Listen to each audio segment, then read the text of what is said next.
Good morning. This is Marie from Mama Marie's Restaurant. I'm here in my kitchen this morning. I had a lady contact me the other day at the restaurant, want to know if I'd make a corn casserole. So that's what we're going to do this morning. It's very simple. Sometimes I think mine may be a corn casserole or corn pudding, ever how you want to call it. But just remember, I do make my own recipes. So I make them for the restaurant to make in big volumes, but I'm trying to condense them down and write them down in my book as I go. So this is the first one I've made condensed down, so we're just going to see how it turns out. I got a comment from a sweet lady the other day. She said, I need to smile more. So that's what I'm going to try to, because you know, I'm a child of the King and I have so much to smile for. Just the joy in your heart should show. Christ should come forward with you. And how is he going to come forward if we're frowning all the time? So I'm going to start smiling more. Okay. All right, let's get with our casserole this morning. First of all, we do a can of cream corn. This is a 14.75, and it's from the dollar store, Dollar Tree. So not Dollar Tree, Dollar General. So I just had to run and get some this morning. So that's what we're going to start with. We're going to do 1 can of cream.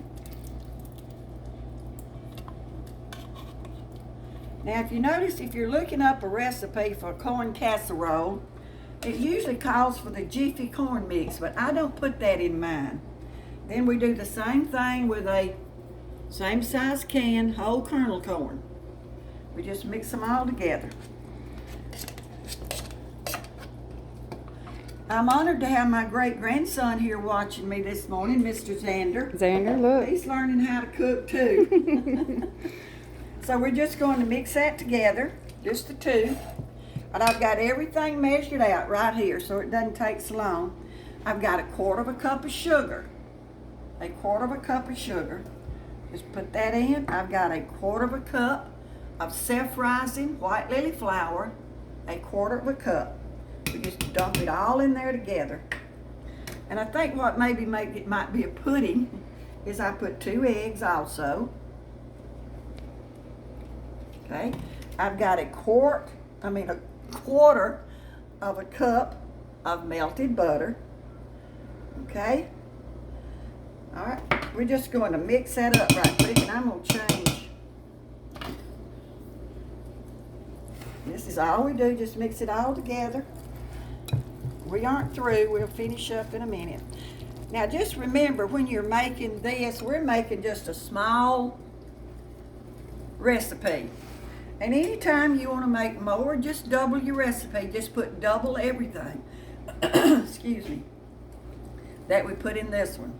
Now, I'm just going to put some salt and pepper. And like I told you, I don't measure. If you like pepper, put a lot. We won't put much salt because, you know, one thing about salt, you can always add salt, but you can't take it out.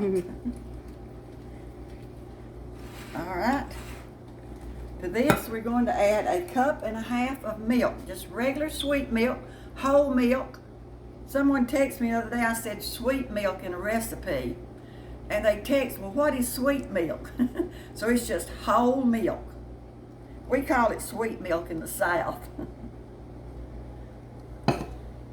And generally, you know, just quite easy, stir it in. You don't want to get it all over the counter. Now, it's going to be real soupy. And you think, my goodness, that's soupy.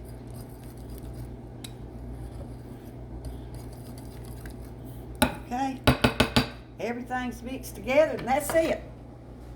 Just real simple. And you know, I don't do complicated stuff. I try to do what I've got in my house without having to run to the store, and my daughter's laughing about that because I send her to the store all the time. But we're going to take just a casserole bowl, and I'm going to spray it real good. I hope that all fits in here. And we're just going to pour it. Now remember, it's real soupy. Oh yeah, that's going to do good. I've got my oven preheated to 350, and we'll probably cook it 45 minutes, 30 to 45 minutes. Now you see how soupy it is. Let me show them.